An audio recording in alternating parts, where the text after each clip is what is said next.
What's up, guys? As I told you in yesterday's video, I thought I would make a little bit of kind of not necessarily a review, but like a first impressions of the Motiv 700 single turbo kit. Now we're still kind of in like the working out the kinks stages, so the car is definitely not how it will be in the future, but I wanted to drive the car one last time before we go to Japan and kind of talk about some of the stuff that I noticed. As you can hear, we have the exhaust mic'd up, and you'll soon hear the engine bay is actually mic'd up as well, so hopefully you'll be able to hear the sweet turbo spool noises. The clutch is different. It kind of reminds me of the clutch that we have in Nicole's 240 because it's very soft, but it grabs very hard. It's Motiv's twin disc clutch. It hasn't slipped on me yet, and I don't think it ever will because it holds like 1,200 foot-pounds of torque. But unlike some of the clutches I've driven on drift cars, it's very soft and it's very drivable. You just kind of have to get used to the touchiness of how hard it grabs. Some people said I'd see better gas mileage with the single turbo kit as opposed to the stock twin turbos. I can tell you that my gas mileage is about the same. However, I'm also on E85, and I know E85 requires a lot more fuel, so probably when I go back to 93, my guess is I'll see maybe like a 3 or 4 mile to the gallon increase. But I think that has more or less to do with when I'm on the highway, I'm way less in boost than I would be with the twin turbos that spool so low. I get so nervous every time I start from a stop that I'm gonna like stall the car or be jerky.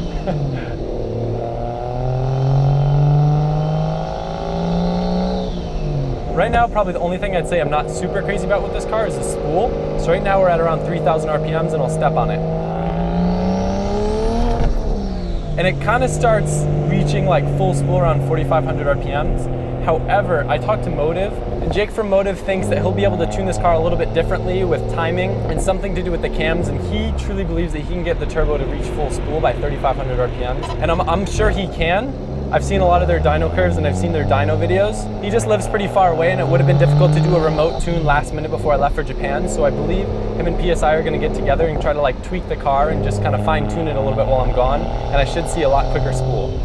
I know it's gonna spool way faster, but like even now, if this is how the car was forever, I still have a lot of fun with it. Kind of having that power range shifted up top makes the car a lot more exciting to drive and a lot more reckless. All right, I'm gonna hop on the highway just so I can get a good like 2nd to 3rd gear pull, because I don't really feel comfortable doing it anywhere on like non-highway roads because this car is quick. It's scary. I don't have an LSD yet. I ordered one before I even got the single turbo kit, but it just hasn't come yet, so I'm sorry. Once it straightens out, I'll drop it in a second and we'll get on it. Oh, I get so like excited every time I do a pull in this car.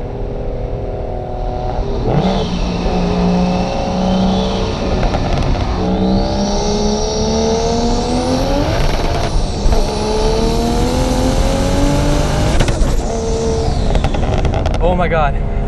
Every time I'm like, you guys can probably see it in my face. I go into like, it's so fun. I need to balance my wheels. They're really vibrating. It's really fun to drive. I don't have very much traction. The no lift shift thing is really fun. It's really, really weird getting out of the habit of taking my foot off the gas while I shift. I know it's not the best thing to do all the time, but it does keep the car in boost, which is really important. Otherwise, it would kind of fall out of boost in between shifts, is my guess. I think they said it holds somewhere around 10 PSI of boost. It's so fun. I love it. I hope the exhaust sounds do it justice because it sounds so lovely. I wonder if it spit flames. I didn't bring it to rev limiter.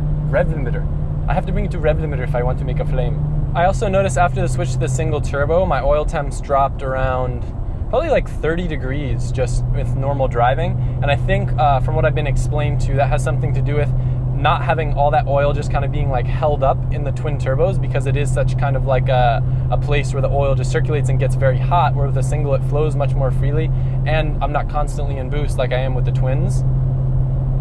I may sound like an idiot explaining these things, but like this is what was explained to me and it makes sense, but I'm not always the best at articulating things. So there are a lot of comments on the last video asking if this engine was still stock internals, and yes, this engine is still bone stock, like not even opened up, still stock head gasket, stock head studs, stock bottom end. People make 800 horsepower on these things like reliably. So I'm pretty confident that we can make like 700, 750 horsepower on stock engine, stock everything, and just be fine. So this was actually BMW's first real journey into like a production car with a forced induction setup, and they definitely overbuilt the crap out of it, which is why people can push so much power out of these things without really building it, taking it apart, and swapping out stuff.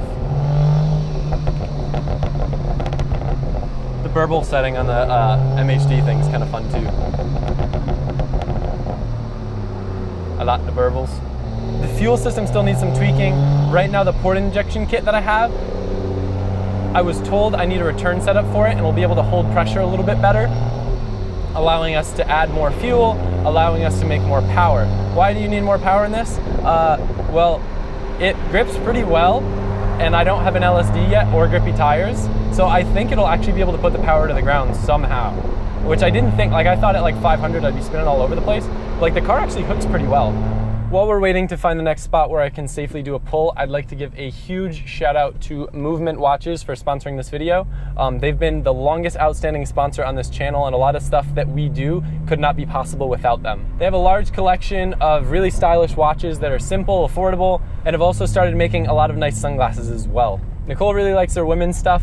Definitely a good gift for a significant other if you're slacking for Christmas season. I guess it's a little too early for that. But I do have a code that will get you a fat discount as well as free shipping and free returns. I'll put that code on the screen right now, and you'll also find it in the description. I'd like to give another massive thank you to Movement for sponsoring this video. Go check their watches out, join the movement, and don't forget to use that code. It's right here.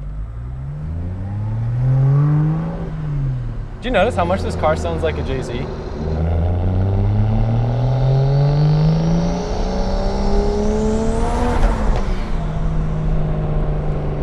I don't know why, sometimes my blow-off valve just doesn't work and it kind of has a little bit of a turbo flutter, and I like it. I don't know if it's supposed to do that, but I like it. It makes me happy. It goes... I smile a lot driving this car. That's a testament. It's hard to make me smile, ask Nicole. Oh, I guess that could be a second complaint about this car, is that now it's so fast, I have a hard time finding somewhere where I can get on it. If that's a complaint. Florida, you need more wide open roads. Come on, governor. Can't remember if I mentioned it or not, but there's still like a few mechanical things that need to be buttoned out with the car.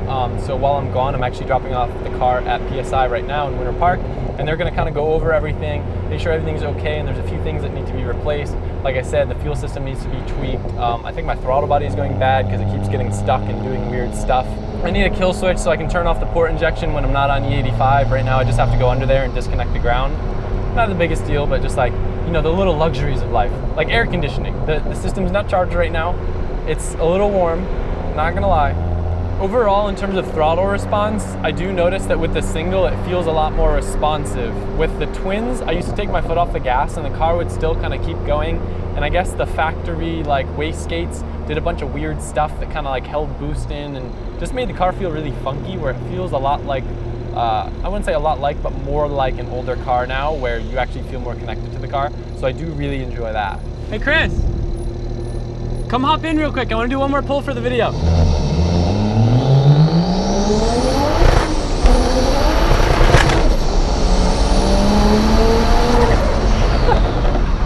See what I mean, how it needs traction?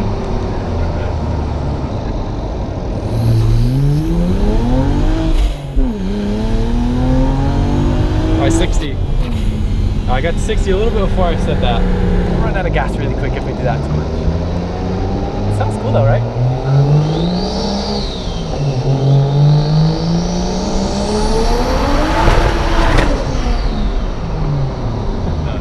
So I hope you guys enjoyed this little video. The car is going back into good hands at PSI. Make sure you hit the like button for mad loud noises because the car sounds rad.